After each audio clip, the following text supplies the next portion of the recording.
Joining me today is Heather Hannam, a physical therapist and pelvic floor specialist with 45 years of experience, specializing really in the jaw and its relationship to the pelvis, as well as all kinds of other orthopedics. She facilitates the Healing from the Core workshops right alongside me. And with our discussion today, we want to reach a wider number of women who may not be able to attend our workshop. And we want to cover some issues that are especially relevant to women today. Thank you for joining me, Heather. I'm going to turn things over to you right now. Thank you, Suzanne. It's a delight to be here.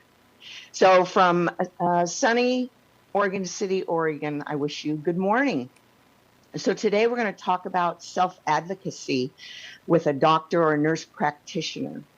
And one of the things, we all want physicians and nurse practitioners, whoever our PCP is, to be good listeners, to take into consideration what our concerns and complaints are, and really work together to get the best possible care. So over the years, I have acquired a few thoughts on things that we can do and not do to help facilitate that. The first is when answering their history and questionnaire. I always tell people, first of all, let's talk about if you have pain complaints. You want to think about them in terms of 0 to 10, and you only get 10. 0 to 7 is fairly linear. 8, 9, and 10 is more hyperbolic, so it goes up faster. If your pain is in the 8, 9, and 10 range, I would expect to see furrowed brow, tears in your eyes. You want to be at the hospital having them cut it out. It's got to be pretty big. So if you're saying, oh, it's a 9 and you got a smile on your face, there's a disconnect to what you're experiencing and how you're labeling that pain. What I have found over the years is that most clients, especially women, tend to minimize their pain. So they'll average it, or they'll think of it on a good day. It'll say, what's your pain today? And they'll say, well, I don't have as much pain today. It was terrible last week. And so they answer, it's only a 3 out of 10 today. But what I encourage you to do is give the care practitioner a range. For example, there are days I have 0 pain, but it can be from 2 to 7. It might average a 5. But it's from 2 to 7 on a bad day. Give them that range, because the minute you've said, oh, it's 5, they don't think it's as bad as it might be 7. So, and maybe that's a 7, 8, because you can have those bad moments where pain is really, really bad. So that's one thing to do. If the pain is constant, let them know it's constant. It's a constant, 2 to 7. Mm-hmm. That's another piece of information that they need to know, that it's not all the time. If you know that there are specific activities or positions that facilitate that pain or make it worse, please let that, write in on the history form, write those kind of numbers in.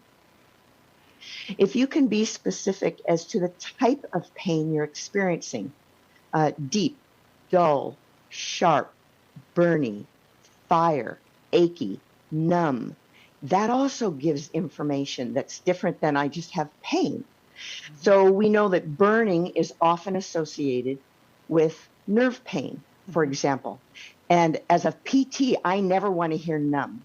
That's always a red flag for me. So your physician or caregiver needs to know that sometimes my leg goes numb, or my foot goes numb, or my left big toe goes numb. Be specific. Same thing with headaches. Where is my pain? It's a band across my forehead. It's at the base. It's behind my right eye. Be specific. That's the best thing you can do to advocate in terms of giving them amounts of pain, where it is. And oftentimes they'll give you a diagram, shade it in, put an X. Circle the area and say, my shoulder, 0 to 5, my neck, 2 to 6. So be very specific as to where and how your pain levels are, and they manifest in your body. If you take medication, let them know what medication you're taking and what your number is. Personally, as a PT, I tell people, I don't want you hurting greater than a level of 4. So if you start into that 5, 6 range, I would want you to have some medication on board, because it's harder on the body to deal with those higher levels of pain. So just that's a consideration as well. And then when it comes to sometimes, depending on the physician, they'll have a functional form. Here's an activity, for example. Am I able to walk? Can I walk without pain? Can I walk as far as I want? I'm limited to a block. I can only go up 1 flight of stairs. They'll give a best scenario to worst scenario. I can sit in any chair I want. I can only sit in my comfortable chair. I can hardly sit at all. And when you've got those kind of forms, I always tell people, circle on a good day, I can sit anywhere. Or on a good day, I can sit in only my favorite chair. On a bad day, I can only sit for 10 minutes. So I want my clients to have a best day and a worst day marking on that functional form. It gives me a much better idea of what you're dealing with day to day. And once again, as women, we tend to downsize, to sublimate our pain, to not speak our truth. Here's the opportunity to say what your truth is. And then if I have a specific complaint, I might say to my physician, I'd like to get some physical therapy. And they'll say, well, let's wait a while. And you say, it's been hurting for 6 months. Advocate, learn to speak your truth. And I have had clients ask, and I've never had a care provider say no. If they say, well, no, we're going to wait, or let's try this medication first. If it's important to you that you get seen by a physical therapist, for example, I would say, would you please document that I asked for physical therapy and you said no? It's really powerful. And even if they say, okay, I'll give you 4, your foot's in the door. And any good physical therapist will know what to do with that to help you facilitate getting more care. Yeah. So that's a really, really good, yes. One of the things I think that was most important for me when I had my first delivery and had all of the challenges to my pelvic floor was that no one said to me that there was even pelvic floor specialties that could help me with it. And had I had it, I would have asked for it, but I didn't even know. Now, we're talking 35 years later, your specialty in the pelvic floor and in its function and healing the things that aren't functioning is much better known. But that last tip you just gave us is wonderful. Yeah, it's a really biggie. You have to be willing.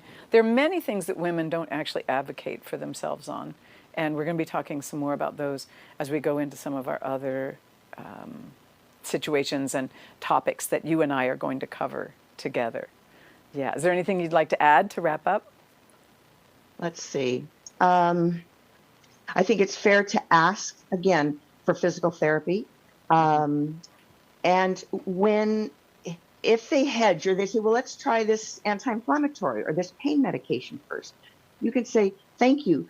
I'd still like to get on a physical therapist list. And because our numbers are not as great as the need, you might have a 2-month wait to get in. Right. And so the sooner you can get that prescription and that and check your insurance. Many insurances, you can go on your own. You do not need a referral from a physician, which is key for self-advocacy. Yeah. So that's important too. Check your insurance. Okay. Thank you, Heather. This is wonderful, and I can't tell you how much the pelvic floor specialists that I've worked with across the years have helped my health and well-being and function. So thank you. And welcome. We'll have you back again to talk about some other things. I think the next thing we're going to talk about is the TMJ in the pelvis. But I want to say to the audience that if this topic has resonated with you and you want to learn more about Healing the Pelvic Core workshops, visit healingthepelviccore.com for the latest information on our upcoming workshops.